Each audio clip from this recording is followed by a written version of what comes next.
so today we are going to make some bookmarks. I have been really loving to read. I am a Kindle reader, but I have been starting to read some actual physical books, and I realized I don't have any like cool bookmarks. So what I ended up doing is I ended up going to canva.com and I designed all of these bookmarks myself. Some of them took a while, but some of them were super easy. So what you do is when you go to Canva, you're going to put the design. I just had the design as a regular sheet of paper.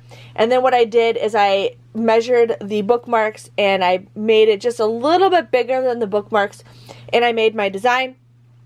When you print these, you want to make sure if you have like words and stuff on it, like my daughter's name right here, you want to make sure you flip the image. So you want to have the image backwards. So I ended up just switching them all over because I liked it how I had it. So make sure you reverse the image when you do anything with sublimation, especially when it includes words. Okay. The next thing you need is bookmarks. I got these from Amazon. I actually got these almost 2 years ago. I made bookmarks a while ago, and then I wanted to make more, but I just never got to it. But these are what they look like. So they are white on one side. This is the side that you're going to sublimate, and then they are metal on the back. Now, I don't like the back being metal, and I was thinking I would either get some vinyl for it or put some stuff on the back, or you could paint it however you want. But right now we're going to focus on the front. Now most sublimation items do have a film, so you will have to peel the film off before you guys sublimate. I've seen that happen so many times where people forget to peel the film off. Now, there might be a film on the back. I know these ones I don't think have them on there, but you're going to make sure you peel them off, okay? The next thing you also want to make sure you have is sublimation paper and sublimation ink. You can't just use regular ink. You have to use a special ink that like fuses into a product. And then you also need sublimation paper. I have been using the A-Sub for a couple years now, and then I also use HTV Ront, but this was what was in my printer was the A-Sub. So this is what this paper is. It's just the regular A-Sub. It's 125 Gs, and there's 110 sheets in here. You will also need some tape, some heat-resistant tape. Now, I've seen some people say they don't tape them. It's up to you what you want to do. But what I'm going to do is cut this in half, and then I'm going to sublimate one half at a time. And then they do come with the tassels for the bookmarks. It's all a variety of colors, so you just have to mix and match however you want to go. So the first thing I'm going to do is turn on my sublimation heat press. Today I'm going to be using my HTV Ront heat press. Now I was having some problems with the pressure because it's an automatic heat press. I was having problems, and from the group that I was in, a lot of people were saying that they had to buy this like silicone mat to get more pressure on it. So, and a lot of people said that they used it for the top. So just want to give you a heads up, that's what I am using in case you guys have the same thing. But we're going to turn it on. We're actually going to leave it at 375 degrees. So you just change it to, you know, the temperature that you want. But we're going to have it at 375. But then I'm going to do 60 seconds. So while that's starting up, now I'm going to start taping my paper. Okay, so the thing is warming up. I have all these taped down and peeled. Another thing that you will need is butcher paper. You can use regular paper, but I feel like it's cheaper using butcher paper. So I have it down for a bottom just so I can kind of have the tape kind of stick to it. Then what you're going to do is, I got to make sure this is the one that I peeled. Okay, so then what we're going to do is you want to make sure you place it gently to this. I think I have this at 4.9 inches by 1.5, I think is what my dimensions are for it. But it all depends on what one you get. So I want to be like precise. I'll go faster once I get a little bit better. But there you go. And then what I have is another piece of butcher paper. And then when I put it in the press, I'll make sure that the make sure that the ink is on the top. So that is what I do for that. So my heat press is warming up just a little bit more. So again, I got my butcher paper, I got my paper, and then I'm going to, you know, peel off for the thing. Now you could use like a sharp thing to peel it off, but I feel like you could scratch the surface a little bit. So I would suggest maybe using your fingernail, or if you have something kind of to do it. But I want to have these as like straight as can be. Plus it's a little bit harder because I have a camera in front of me. But yeah, pretty easy. I'm trying not to put the tape over the whole part because sometimes this tape like yellows.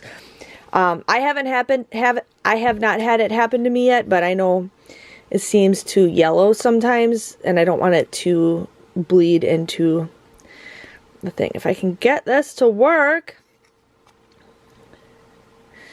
that would be nice. Okay. So my press is almost heated up. It's got like 10 more degrees left. So I'll show you what to do next. So I pulled my drawer out. Again, I have it where the paper is on top, and then I have it where the thing is on the bottom, just like that. And one thing I love about this press is all you do is just shut it, and you hit the go button, and it automatically presses it, and then it starts the timer automatically. So that's kind of cool. So we'll take that out in just a second, and I'm going to finish continuing taping my other stuff. Okay, so my thing is done. Now, one thing I learned is when I take off this, I don't want to have my glove touch the metal. I've noticed that, I don't know what brand glove I wear, but some of the glove melts onto the product that I'm pressing. So I'm just saying, just watch out for that. So I'm just going to go put this to the side. And then this is why I use a butcher paper on both sides, because it can bleed. But now we're going to do the other set. Okay, so I just got to make sure that the paper goes all the way in, and it moved on me, so it's hard doing this with one hand. And then again, push the button. These should be cooled down now to peel. Okay, so pretty easy. And I did this one a little crooked. I think I should make the words a little bit smaller. But otherwise it turned out pretty cool. So that's why you got to make sure like you turn it really straight, because sometimes you can notice that when you mess up, these books turned into a little too dark, but I still like the way they turned out. Yes. And my thing should be done in a couple seconds, so I just got to pull that out. But liking them so far. So I have them all peeled off, ready to go. So one thing I did have is I did have some holographic sticker paper, and I ended up putting it on the back of this one. Now I might do, like for this one, I might do like a solid blue vinyl. I'm just not liking the metal on the back, because the metal has a lot of scratches on the back. I know some people won't care, but I think it's cool. I love the way this turned out. I might find some other kind of backing for this, but for like this one, I would definitely put, you know, the holographic one on there. This one is for my daughter. I would put this one on there. So I did mess up a little bit. So what I ended up doing is I had to reprint the sublimation up a little bit, because I ended up having it where it was just a little bit small. Now I'm going to see if I can cut that part off and just let it be, but I plan on selling these on Etsy. So, but I love the way this turned out. I love the way it turned out. It's super simple. So now I have myself a bookmark. But like I said, I designed these all on Canva myself. I absolutely love the way these turned out. So I'm pretty excited to share with those. But my son really wanted a shark one, so I'm going to use like a blue one here. I got smut. This one's a little dark, which is totally fine. I might make it a little bit brighter, but I still like it. I should move this part over just a little bit, and that would be fine. And then I think for this one, I might make the words just a little bit smaller. Otherwise, it's completely fine. But that's how you make bookmarks. I will have all the links below, but I am loving this holographic paper for the back of this.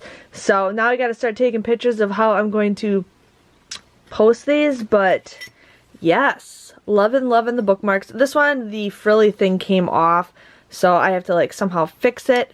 but my daughter is super excited, and my kids will be super excited. They have their own bookmarks. But again, if you guys enjoyed this video, please let me know by giving this video a great big thumbs up. Thanks for watching, and I will see you guys next time. See you later. Bye-bye.